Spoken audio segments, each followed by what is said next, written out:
Action. What is going on, you guys? I'm here with a very good friend of mine, my financial advisor, my massage therapist, and if I ever need acupuncture, Dr. Prince L. How you doing today? Yo, Anthony, it's good to see you, bro. It's good to see you. I'm doing well, fantastic, if I could say so. Just excited to be here, do this, have this conversation, and see how many more lives we could touch. Yeah, definitely. Without even touching people. So, yeah. So, we both went to acupuncture massage college, which is unfortunate because it's just closing down now. Yeah, that sucks. And I think over the years you've seen me develop, and I've seen you've come into a great, wise man. And I'm happy to call you like at any time for financial help going through any jobs that I have. And even when I see you most of the time for massages, I think what I wanted to get into with the financial advisory is because I've been hearing in jobs a lot of things on the internet with taxes and how to save money. Right. Can you, how did you get into financial advisory from where you were? Well, that's a really good question. It's not a question I get asked often. Mm-hmm. But in the shortest way to put it, it came out of necessity. Mm-hmm. It came out of something that I needed for myself, just like with health. I don't know if I ever shared this with you, but, I was in the Navy from 2001 to 2006. So when I got out with what they call an other than honorable discharge. Mm-hmm. Just basically being around some of the wrong people in the wrong place at the wrong time. Oftentimes that's how it is. You get caught up in some stuff. So, but it happened too many times, and they're like, "Yo, you gotta go." Mm-hmm. So, but it wasn't even like you gotta go. It happened right as I was getting out. So when I got out of the Navy, I got out without any benefits, no health, no college, none of the money that I had put aside for my retirement. All that stuff was gone. So, in a similar sense,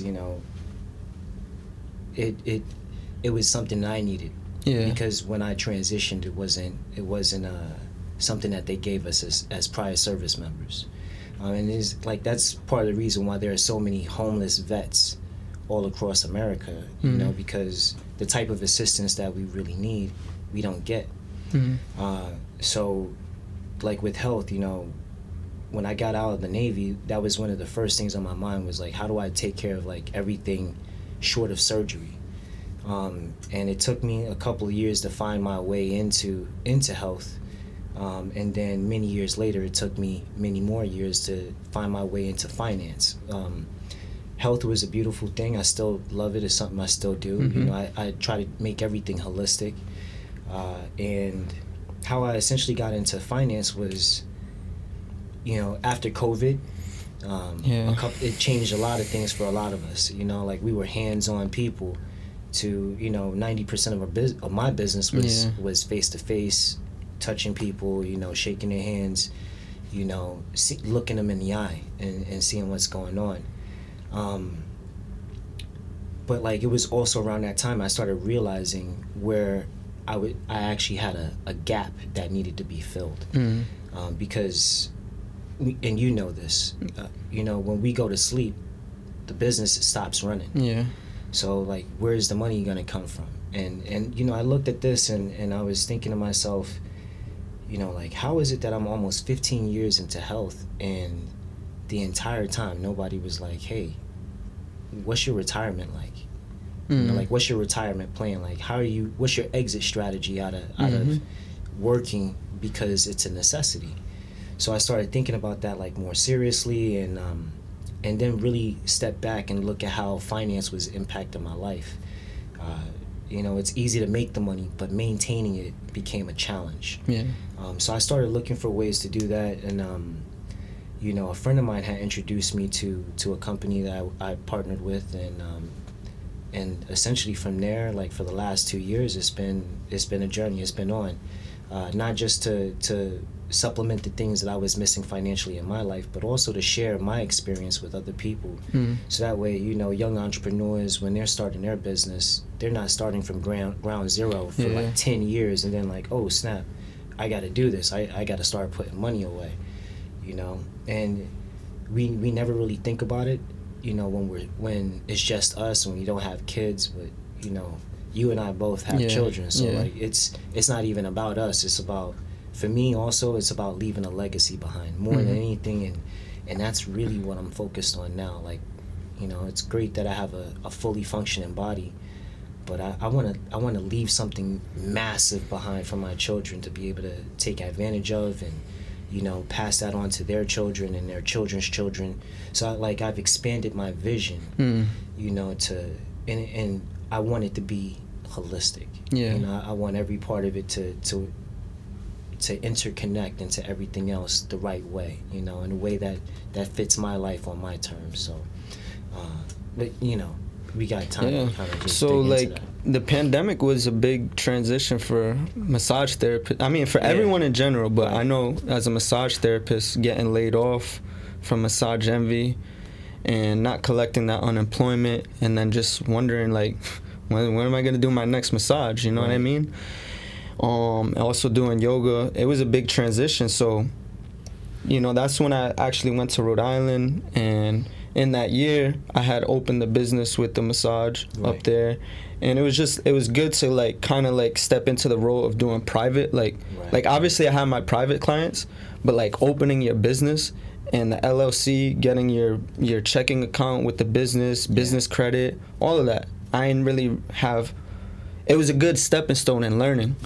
And I think like one of the questions is, what's the difference, I guess, from LLC and S Corp, and how can a person opening a business, how can they know what is best for them? Right.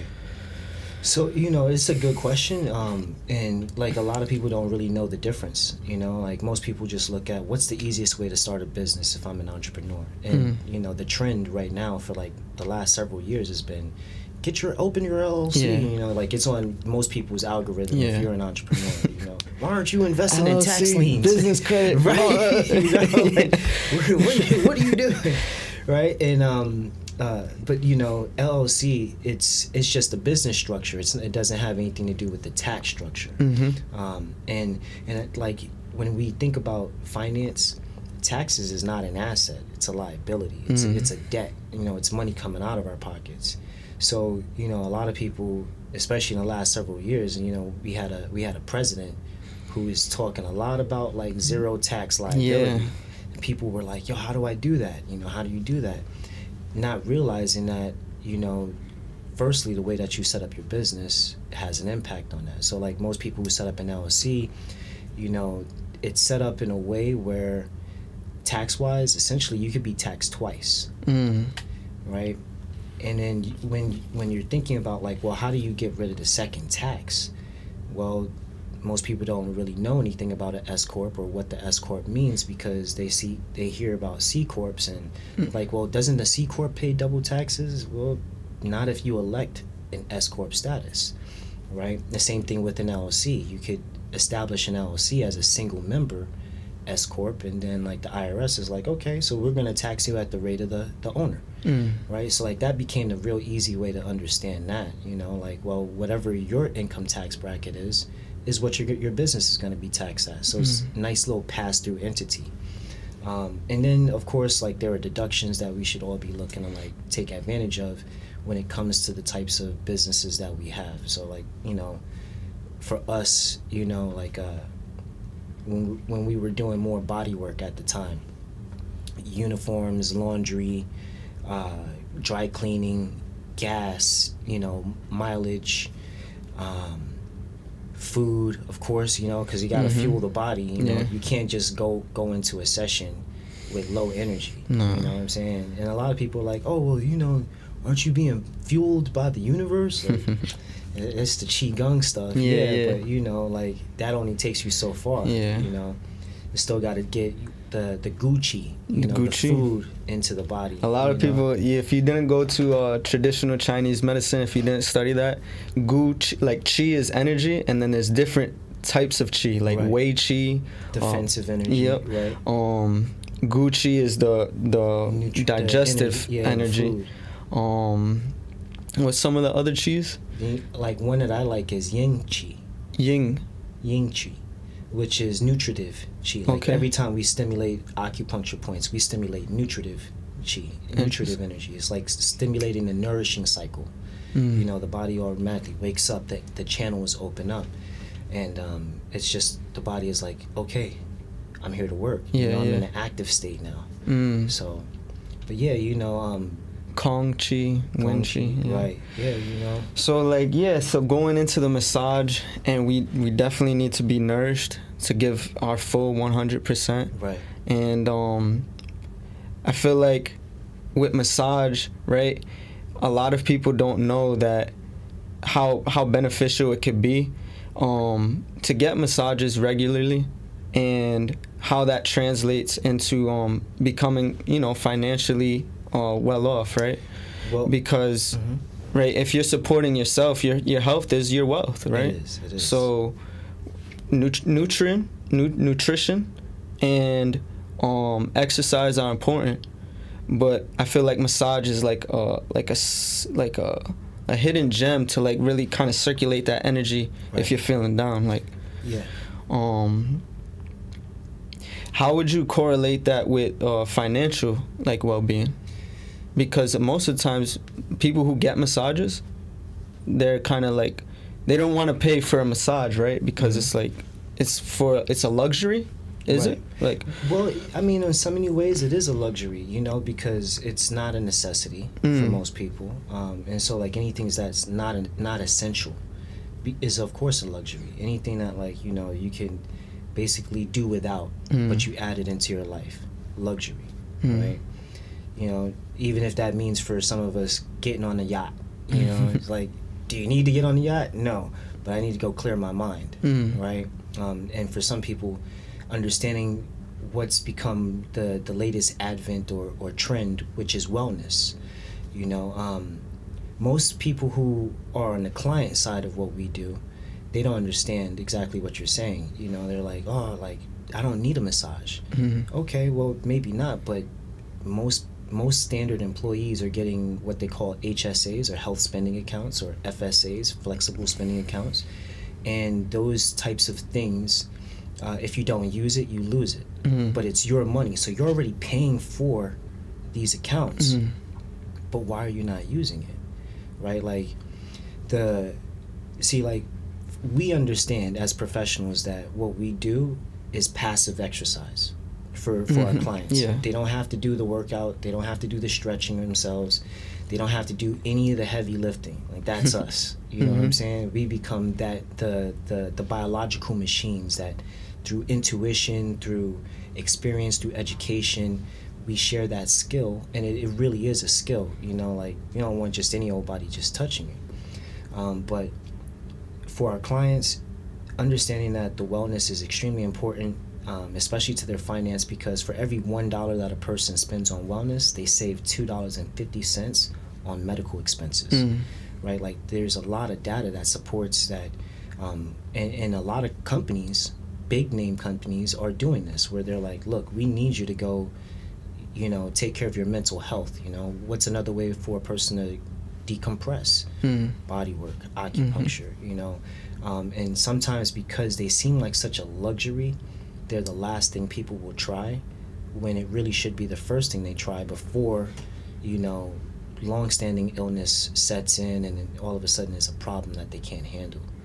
You know, like, especially like when it comes to like joint mobility, hip mobility. This weekend, you know, one of the clients that you saw me working with, older woman, you know, dealing with cancer. She never would have known that she had cancer had her hip not been bothering her. Really? So she went to they went and did some x-rays. They found a bone spur. And in the conversation I'm having with her, I'm like, the cancer is causing the pain. She's like, well, I don't think the cancer caused the pain. Well, let's reassess that, right? Cancer is the rapid growth of cells that are immature, right? And when these cells are immature, they could be growing anywhere. And that's what you call like a tumor. When it starts emitting hormones that cause decay and degradation of the body, you know, and that number reaches a certain level, quantitatively, you know, when people go to the doctor, they're like, oh, you know, you have the markers for cancer. You have so many numbers that, like, say, now you've got cancer. And one of the tricks that I learned in health is that if the numbers can go up, they can come down. So when we get people out of that range, you know, and sometimes it's really a lot of disease, I'm sure you experience too, is all related to stress. So, like, why wouldn't people want to spend a little bit of money on de-stressing to prevent long-term illness, you know, or long-term chronic arthritis and pain that really, like, affects their ability to show up the way that they want to, you know? I couldn't imagine at my age 41, like, having another child and, like, my back hurts and I can't lift my kid. You know what I mean? Like, that would hurt me, you know, like, to even think about it is something I don't want to think about. You know, I want to be healthy as long as possible. But, you know, how do we stay healthy if we don't have the finance to continue and support that type of a lifestyle? Yeah. You know? It hit me, you know, because my stepdad passed away 2 weeks ago from cancer. And it's sad because, you know, 2 years ago when he was diagnosed, he was literally diagnosed right when my brother had passed away. And so my brother had committed suicide, right? So, like, I just remember, you know, one of the main reasons he committed suicide was because of finance. He just lost a job, and it was the last time I spoke to him. He's like, yo, I'm selling all these shoes. I got all these shoes, da-da-da. I'm like, bro, just, you know, everything will work out. Yeah. You know what I mean? And I feel like it sucks because he was in Texas when it happened, but if he was here, at least I could have gave him a massage. Yeah. Feel me? Like, that was one of the last few things I would do when he was around. It's like back massage, cupping, whatever. He didn't have to pay me. You know what I mean? That's my brother. That's love. Like, sometimes and that's another thing I want to touch on is, like, massage. I feel like it's natural. Like, everyone should have at least some kind of way to connect with someone through touch. Right. Like, right now we see touch as more like sexual. Like if you touch someone, even if you like, a lot of men even say, like, I don't want no man even touching me, like it's gay or some shit. Like it's not even like that. Like, we like and it's like, if people can, one, get over the stigma of touch, learn to connect with one another. Like, it's just like communication. Right. Just like we talk, there's physical communication you could do with touch. And that will also help to de-stress. It'll help you save money in a way, right? Because we go out to feel good. What if you could just feel good if you had someone there that could help you out and everything? And then it also translates to my stepdad. You know, cancer is a big deal. He had it, when he found out, his neck was broken. And he wanted me to do a massage, but I kind of figured there was a contraindication with that if his neck is broken. It was broken because of the cancer. That's how big the tumor was. Right. So, you know, it hurts me a little bit, you know, it feels me right in the heart with it, but it also ties into, you know, people who work the company jobs who get 401ks and things like that. Because now the beneficiary, or can you touch on that? Like, when the 401k is rolled over to your beneficiaries, is it taxed? Is it things like that? Like, how does that work with your dependents when you pass over life insurance and things like that? How does that work? Well, before I touch on that, you know, like, firstly, like, thank you for sharing that, because that's not something easy to talk about. Like, and oftentimes people don't know how much on the front line we are, like, and why we do some of the work that we do, why we become so adamant and passionate about, like, spreading this message, you know, like, becoming, like, almost, missionaries of health, you know, like, we got a mission, you know, like, spread as much of this awareness as possible. And people never, you know, sometimes we don't allow people in, because as professionals, we got to have an energetic guard as well. You know, otherwise we begin to take on a lot of the symptoms and the illnesses of our clients. So, and again, thank you for sharing that, because, like, you know, there's so much that's lacking in our culture, as far as, like, what you said about, like, the taboos around touch. Mm-hmm. In other cultures where, one of the first people that you learn how to massage or touch is your elder, your grandparent, Yeah. right? Giving grandma, grandpa foot massages, little shoulder rubs, something, oh, that feels good right there, and we never realize just how far that can go, right? But to the question, beneficiaries, like when we're leaving loved ones behind. Firstly, like when it comes to 401ks, your beneficiary needs to be listed on your 401k plan. If they're not, then like it goes to the estate of the individual who's passed, right? So and there have been plenty of instances where people who never go and get their information updated or completely forget about, oh yeah, I have this 401k plan, and oh yeah, that's right, I'm supposed to list my beneficiaries. They don't do that, and like part of the reason for that is because like we live in this world where it's such a fast pace. Like no one's got time to stop and like just like say, okay, did I dot all the I's, did I cross all the T's, I'm another year older, did I go update the estate plan, did I, not everybody's got a will. Statistically speaking, over 70% of the people in the United States don't have wills, which means that like when you look at the statistics and the data, people every day are dying. And especially like when we look at certain communities, people of culture, we're even at a higher risk of not having those things in place. And we acquire so much wealth, and 401k is like that's an example of us acquiring wealth or putting money to the side and not having that information updated. Well, who gets it?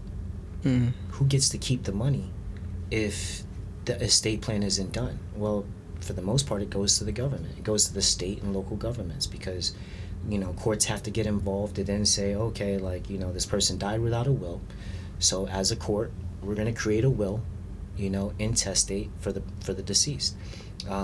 Is anybody claiming to be an heir? And like that's a dangerous situation too, because let's say that someone who has no blood relation to a family member. I think you were saying that with the Michael Jackson case, right? Exactly. Well, Aretha Franklin, like, and amongst her children, like there, several people popped up. Oh, I've got this will. And a will, does it add a little bit more stability or security? Absolutely.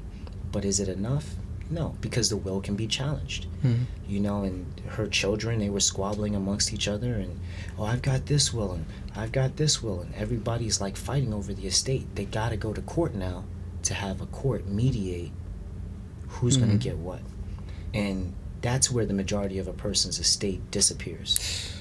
55%, up to 55%, bro, gets taken by a local government just to administer a will, or to administer a trust intestate.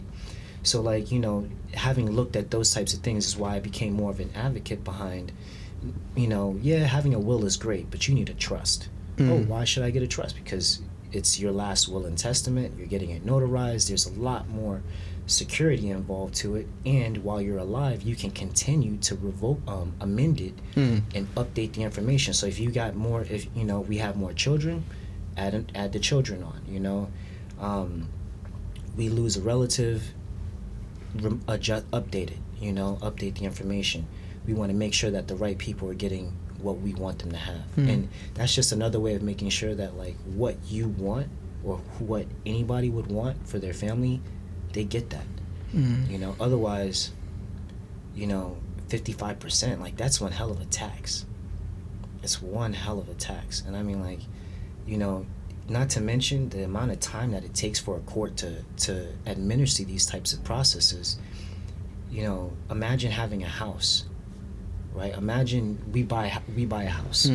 The reason why most people buy houses is because we view it as an asset to pass on to our children, right? Which is also the reason why people go and get a legitimate reason to go and get life insurance, because you want to make sure that you're not leaving any bills behind that your family is going to have to pay out of their own pocket. That's what the life insurance policy is supposed to do.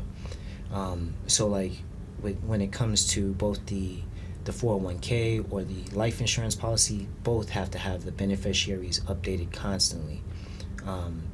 And both with the retirement and with life insurance, well, because we're in the state of Florida, there's actually a statute, Florida Statute 222.14, right, is the statute that basically Bernie Madoff was able to kind of like get off on some things with, right? Like what is that?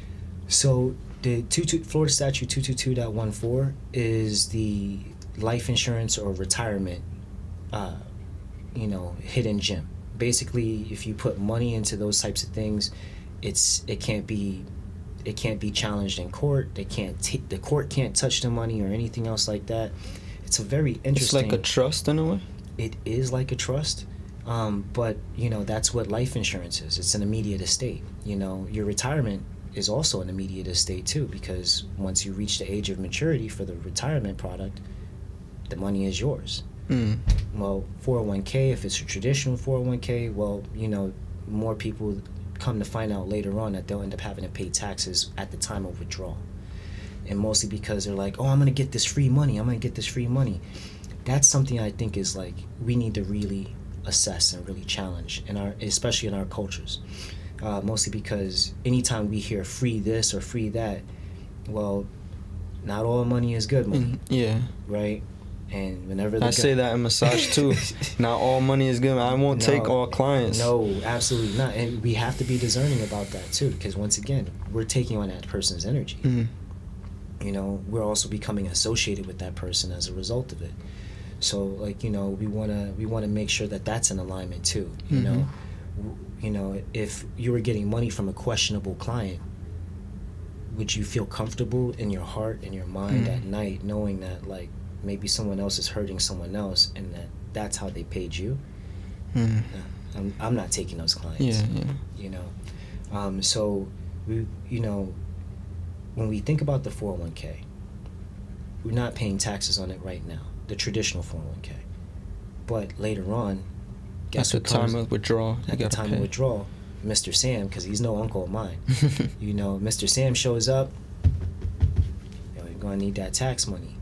Now if a person died with a traditional 401k, well, at the end of their life, that money is going to get taxed, and the beneficiaries are going to also have a tax on that as well. With the life insurance, it's a little bit different though, because it goes directly to the estate of the deceased. So there's an estate tax that gets placed on it, but the estate tax for the individual is somewhere in the realm of $11 million. So unless the estate is valued at $11 million, there's never a tax. Wow. It's one of those like unknown things that if you're not in that industry, you would never know. But people get sold on the wrong kinds of life insurance because they're thinking about money for today instead of just thinking about, hey, I just need to have something for tomorrow.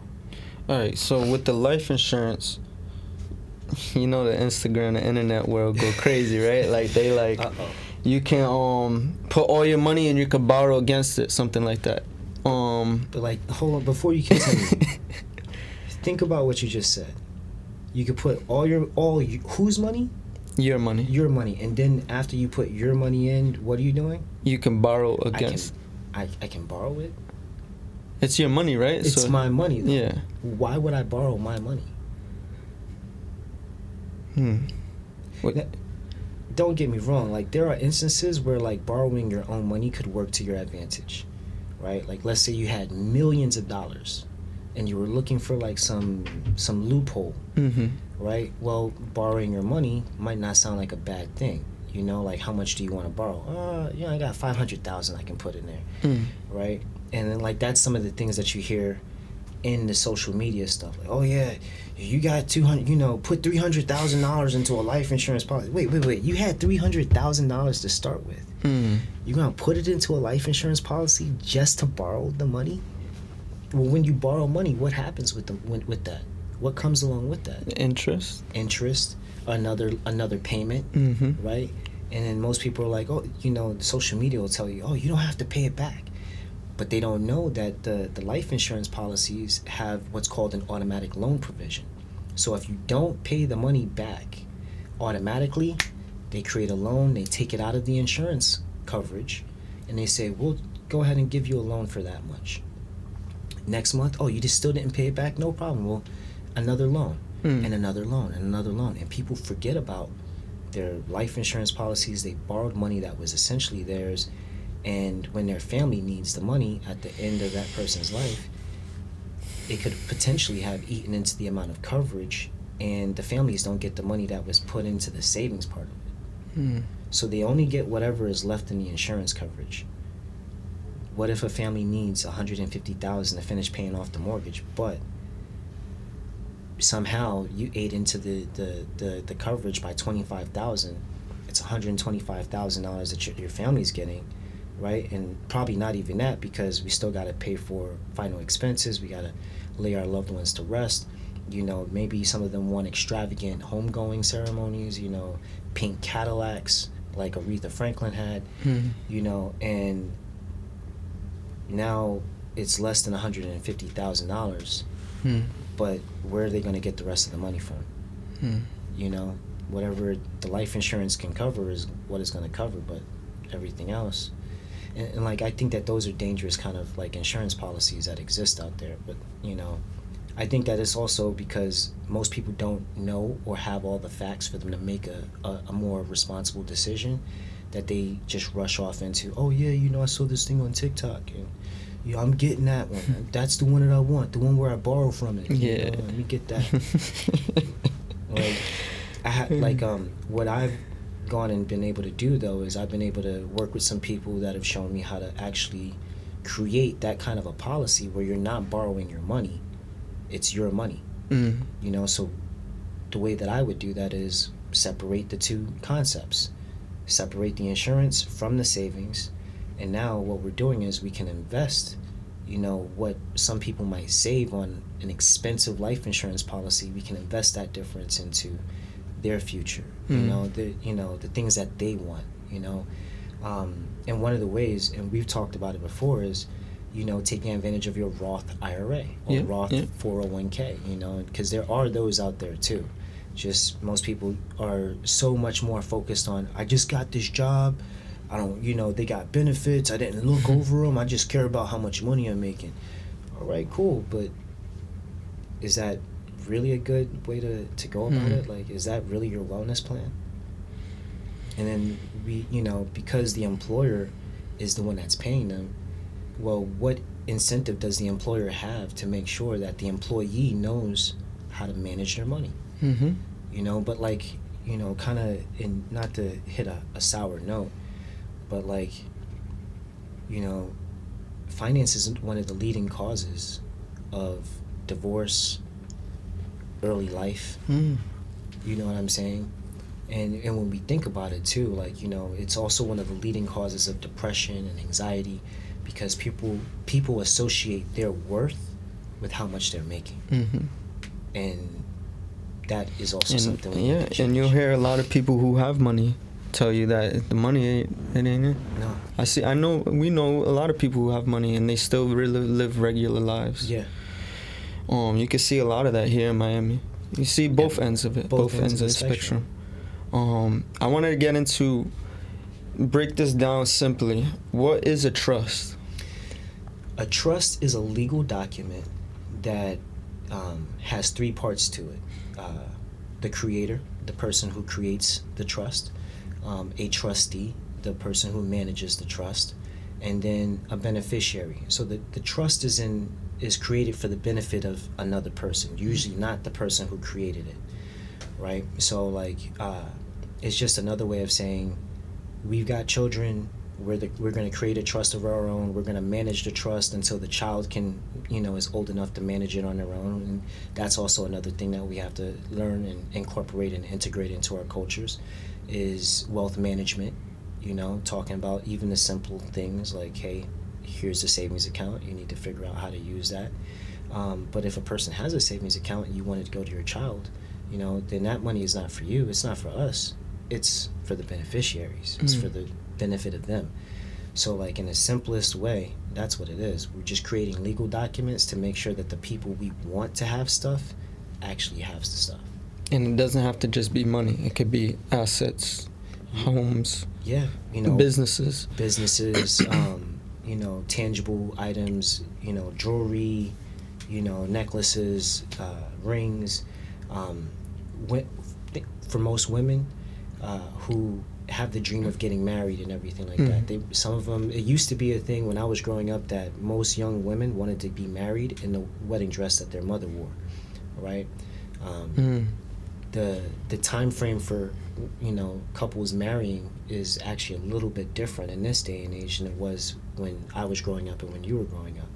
So like the people are getting married later on in life, and that's a result of Western society. It's also a very interesting sociological question. Yeah, because if you think about it, it teals into finances. Yeah. Everybody wants to, kind of get their shit together. Right. And then get married or whatever they got to do. Right. And I mean, like, we do see marriage as one of the first institutions of business, right? Like, you don't want to partner with someone who doesn't have your values, right? You don't want to partner with someone who's going to become a mental, physical, emotional burden to you, or even a financial burden to you, right? Are you familiar with the story of Cinderella? Yeah. So, like, I like to talk about this for a second because it relates to both the trust and it relates to the marriage part, right? So Cinderella's father was a fucking asshole, and I'm going to tell you why he's an asshole, all right? Because when his wife died, right, the first thing that he thought about was, I don't want my daughter to grow up without someone to raise her, right? So he went and found a woman who had 2 children of her own, who was a widower. She didn't have no assets. She was essentially living in a very bad position. And when we think about that, that's another lesson that Cinderella teaches us. I have daughters, you have a daughter. Do you want your daughter to end up in a relationship with someone because out of necessity financially? Never. That's not a wedding. That's not a marriage. No. That's a whole other business arrangement that we're going to leave off the air, right? But it resembles something more for a pay-to-play relationship versus we're in this because we care about each other. So Cinderella's father, he marries this woman. She's got 2 kids. He doesn't update the estate plan. So, and now if he would have updated the estate plan and say, like, Cinderella's going to get this part of the estate, right? And my new wife and her 2 children, they're going to get this. If he would have done that, Cinderella wouldn't have been talking to mice or sewing up somebody else's clothes or, jumping in pumpkins with someone who pops up out of the air. Like, this is a very interesting story. Like, we gotta pull on imaginary, fairy tales in order to support us. That's not always the reality, So, when Cinderella's father dies, who's in charge of the estate? By law, the new spouse is. It transfers over to the new spouse. By law. Right? Now, if there would have been a trust in place and would have specified who's going to get what, that could have solved a big problem. But then Cinderella might not have had her happily ever after, right? So it's kind of a crappy story, like, from an estate planning and for a financial planning position, but in this particular case, like, all's well that ends well. Right? So we'll forget about all the hardship that Cinderella had to go through, but she got her prince, she got her wealth. I hope the prince and her said, "Yo, let's make sure that we have the estate plan together." We don't want the babies going through what you had to go through. For real. I don't want that. I don't want that at all for anybody. And again, like, when we kind of talk about, like, what happens when a person dies without having their stuff updated, I mean, do we really want to create Cinderella stories for our kids? I don't think so. Not at all. So this is interesting. All right, so we've touched about a little bit on the financial aspect. Can you bring us about how you got into massage? So, like I mentioned at the very beginning, I needed to figure out how to take care of my health. When I got out of the Navy, in 2006, I turned to some other forms of income. Yeah. I think we all kind of at some point, well, for some of us in certain cultures and communities, we turn to other, options for generating income. Before I got to that point, I was selling jewelry, I was selling shades, I had already been in retail, but my heart wasn't in it, like, as we know, if you don't feel it in here, you'll regardless of how much money you can make from it, personal fulfillment is important. Like people who make millions of dollars that we both know, they're not fulfilled. That's the reason why they're still trying to make more money. They're just, money is going to solve the problem. That's not it. That's not the answer. 2 years though had gone by after I got out of the military. I had been battling my own internal demons, and eventually I ended up, all roads lead back home. Right. So originally I'm from Brooklyn, New York.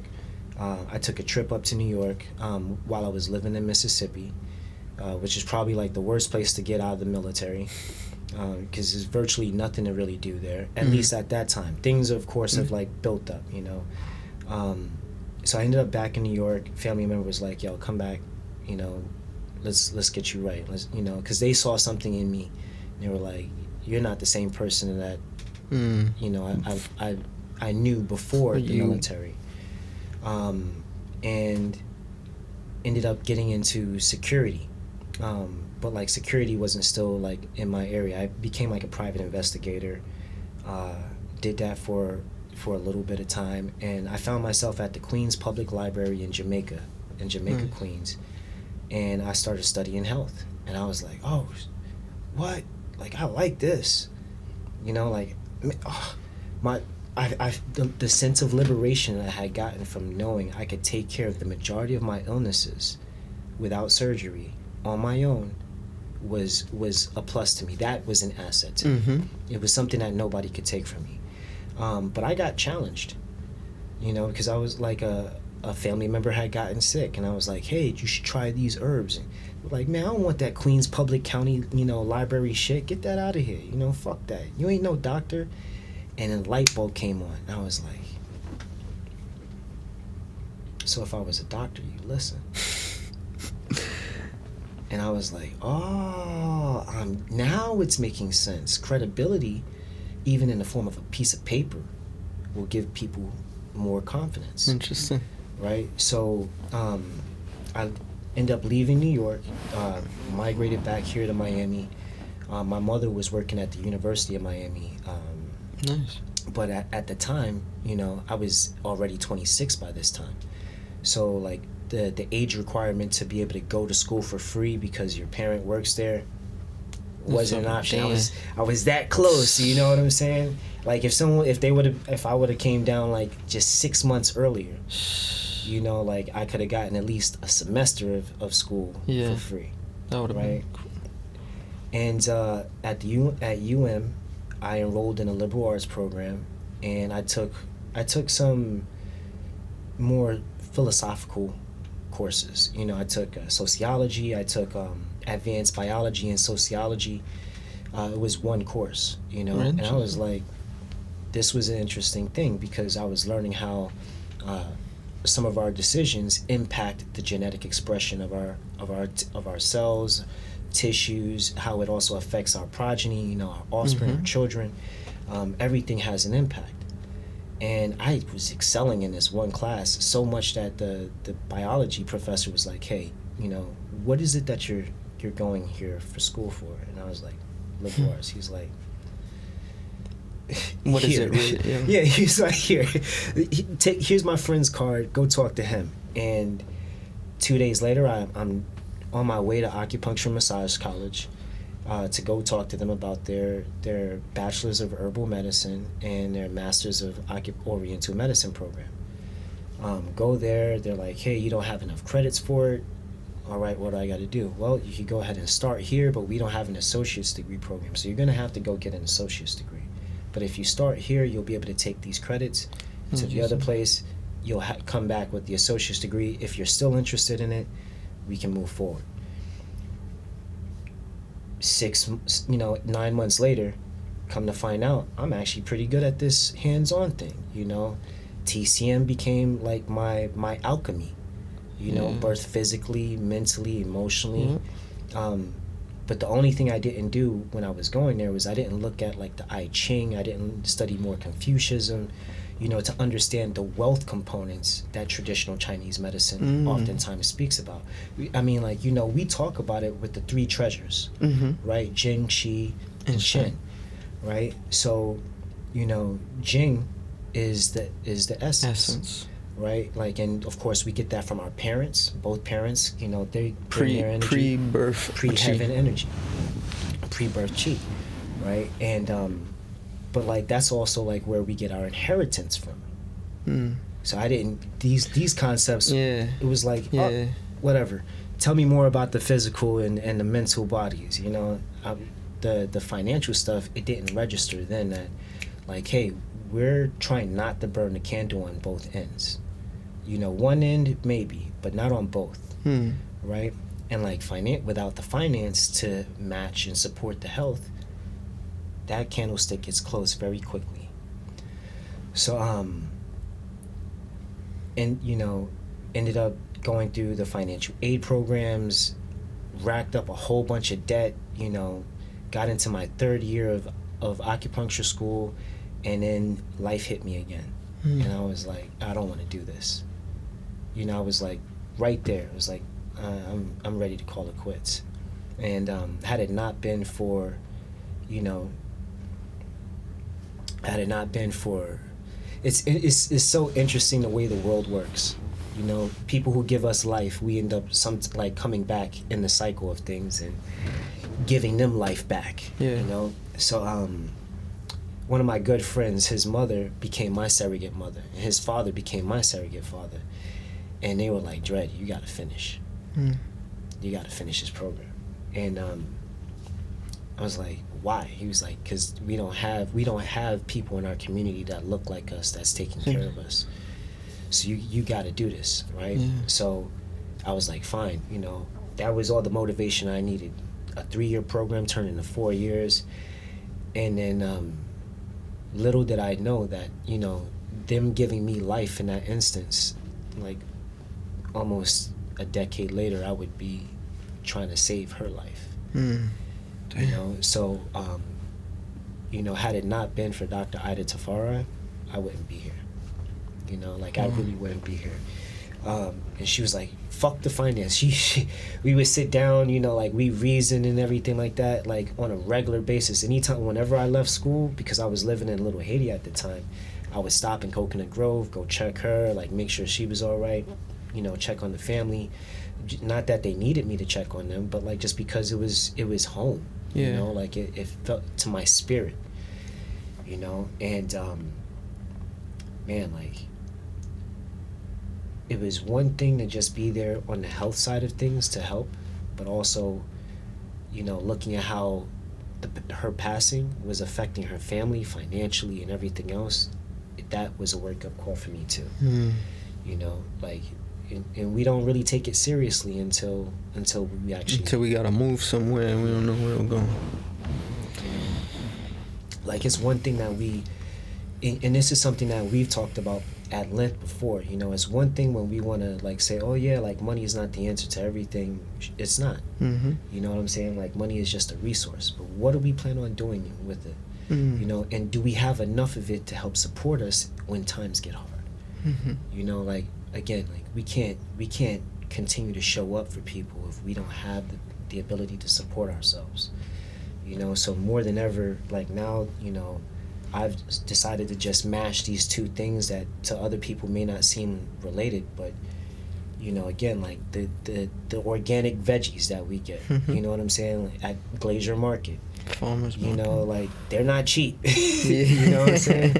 Like, you know, good water, exercise, all of this stuff, like the things that we think we take for granted, man, like you gotta have it. You gotta have it, you know. And in this world, in this society, you know, the only way to protect what's yours is to have the ability to afford it. You know, if you can't afford it, it can be taken away from you. You know? So. Wow.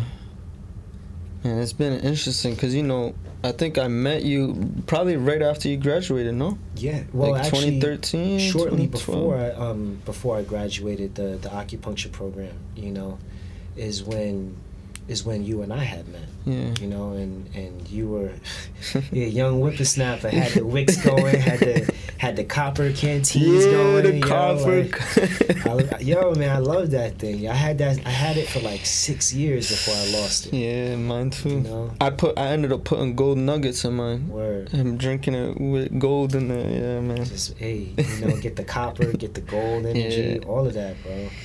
And it's been a journey. I appreciate you being there and kind of like foreseeing me. I remember you used to be like, man, everything you're doing and I done did it. And I was like, I ain't get it at the time.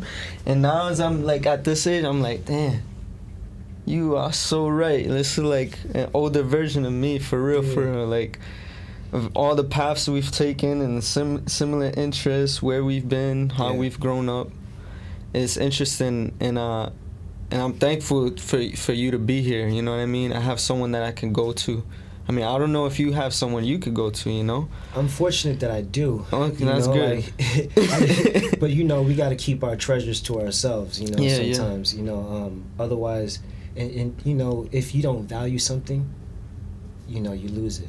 Mm-hmm. So, like, bro, it's been an honor to watch you grow. Yeah, thank you. You know, as a man, and I've said this to you time and time before. You're like, I'm so fucking proud of you, bro. Like, thank you, bro. You do the thing, yo. Like, I love watching you with your daughter. Like, that to me, that's my payoff. You know, like watching where, you know, like, I remember the first time you came to the market and you were like, no, like before she was born, and you were like, Prince, yo, I'm thinking about like massage therapy. What do you think? I'm like, bro, fucking do it. Yeah. And then that's exactly what I said. Fucking do it. You know, like, and you were like, I don't know, man. Like, and I was like, why? Why not? Why not do it? What's stopping you? Oh, the student loans. Man, yo, like, I've spoken to so many brothers like you, and the only one to actually follow through on it, I'm looking at him. You know, like, this, for me, this is my retirement. I don't know. People have called me elders. I'm like, yo, I'm 41 years old. How the hell am I elder? I haven't even hit 50 yet. You know, let me get 9 more years. You know, and then give me the elder title. But like, you know, like, I'm getting it. You know, like when we come from communities where we don't have stable role models, you know, continuously. And they don't have the habits that we learn or we develop an interest in. Like, that's how we lose people so quickly. Mm-hmm. You know, and then like when we don't have anyone to just be like, bro, go do that shit. Oh, but what about no. Fuck the debt. Go do that shit. Mm-hmm. You know, oh, but what about no. Go do that shit. Mm-hmm. It's not about you. And then when your daughter was born, I saw you take off even harder, because it was like, you knew. I didn't have to tell you. You knew what you had to do. You know what I'm saying? Like, and like watching you just do it, it's been amazing. It's been amazing. Thank you. I'm happy I get to cry, shed tears of joy with you. You know what I'm saying? Like, it's not something that we as men. I'm glad I get to sit here and talk with you, man, because I don't have anyone here that can really talk finances, life, even health aspect a lot. Like, I have my brothers, you know what I mean? But I've grown with you over the years, and it's dope to have that relationship. Yeah. I know we getting towards that time, and I just wanted to really acknowledge your efforts, your passions, your purpose. You helped me establish a trust, my bank accounts, my S-corps, my Roths. You know what I mean? You know what kind of job and businesses I run. And it's like, I thank you for being there for me, and I hope anyone that's watching this can take something from here, learn something new from here, and reach out to you if anything. You know what I mean? Yes. To end on a good note, what's the well, there's 2 questions, right? Before we get to the last one, right? What do you feel is your purpose here in life right now?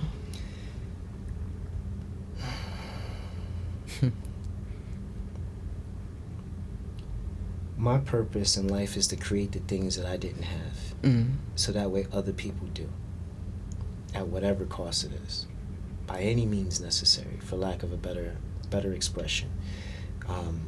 The things that I didn't have when I got out of the military, I don't want other brothers to have to face. I don't want young fathers to have to go through a lot of the things that I've gone through. I don't want my brothers and I don't want my son to have to repeat the steps that I've gone through just to get to a place that I'm at now. I don't want anybody to have to go through that. I'd sacrifice my own experiences and take on the hardship, swallow the poison pills for all of that, just to make sure that you don't have to, and part of that purpose is also, and this is going to sound very strange, is to be more, in doing so, it allows me to be more godlike, and not to be not in an ego way, like as like having like a God complex, but like my understanding and my relationship with God, has been one of understanding God's role, to be creative, to be sought when you have a problem, the last person to be thanked, the last person to know when things are going right. You know what I'm saying? Like, and if I can embody that and just like accept that more than I already do, it makes me appreciate and just like stand in awe continuously of life every day that I get a chance to wake up. That's what I in my mind and in my heart I presume God is like, underappreciated. Like no one, oh God, please help me with this. Now the problem is over. No one came and told you, hey, thank you, God. Like I appreciate that. Like that's my understanding of what it's like to be source. And that one day I'm gonna go back to source. I'm gonna be reunited with that. So, but being fruitful, being multiplying, leaving behind something, a legacy, more so than just what things that I could have done differently. More so like what could I have done even greater than than I'm doing now. So but sometimes that's just like hitting a domino and letting them continue to move forward. I don't know what the future is going to be like for you, for anyone else, but I know that by having shared my experience with you, like it gives us both the opportunity to touch more people's lives this exactly way, I like that, touching people's lives. You know what I mean? So last and not least is like, can you give us one thing that can help us in our financial path?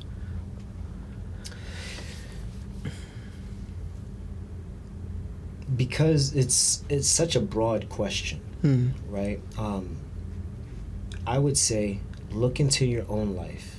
For anyone that's watching this, in the future, look into your own life and see what missing pieces that you have, right?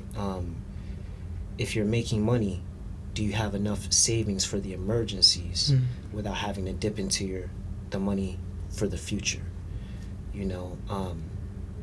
If you've got that plan of action already in place, do you have a legacy protecting plan in place to make sure that it lives beyond just yourself and the lives of those that you've created now?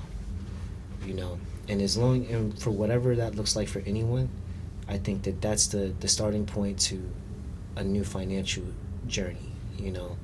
If you don't have anyone that's going to be depending on you, then you can be happy just having lived a life well lived and moving forward. But if you have someone that's going to be left behind, our finances is not for us. The money that you and I make is not for us. It's for them. It's an investment into the future. And like most investments, we never get to see the full life of it, but someone else will. So it's just our way of being able to make sure we continue to take care of people. Heart's got to be that big for it. And we can't limit ourselves. That would be the last thing that I would say. Don't limit your capacity. You know, if you think you can grow, stop thinking, start knowing. You know, if you feel like you can grow, or if you feel like you're not worthy, feelings lie to us. You know, don't listen to the emotion all the time. Use it as an indicator, and then go beyond that. You know, pull that thread. What is the emotion connected to? You know, do we feel fulfilled? You know, are we happy with what it is that we're doing? You know, and can the people that we love, can they be proud of what it is that we've done? So I like that. In Buddhism, there's a right thought, right meditation. There's also right livelihood. Yes. How do you get your money? Is it in line? Is it fulfilling you? Do you have a big heart to keep giving? I like what you said. Absolutely. Keep growing, everyone. One love. One love. Mindful money. Oh yeah, where can we find you at? At DRELSFLO, Dr. Elsflow on Instagram, Prince JL on Facebook. I got a YouTube channel too. Yeah, like we'll put couple, it in here somewhere. Yeah, they're there. You know, I'm out there though. All right. Thank you have again. A book out there too somewhere. I don't know. Somewhere out there. Yo, it's a pleasure, bro. Thank you. Thank you. Much love, man. I love you. One love. Love you too, brother.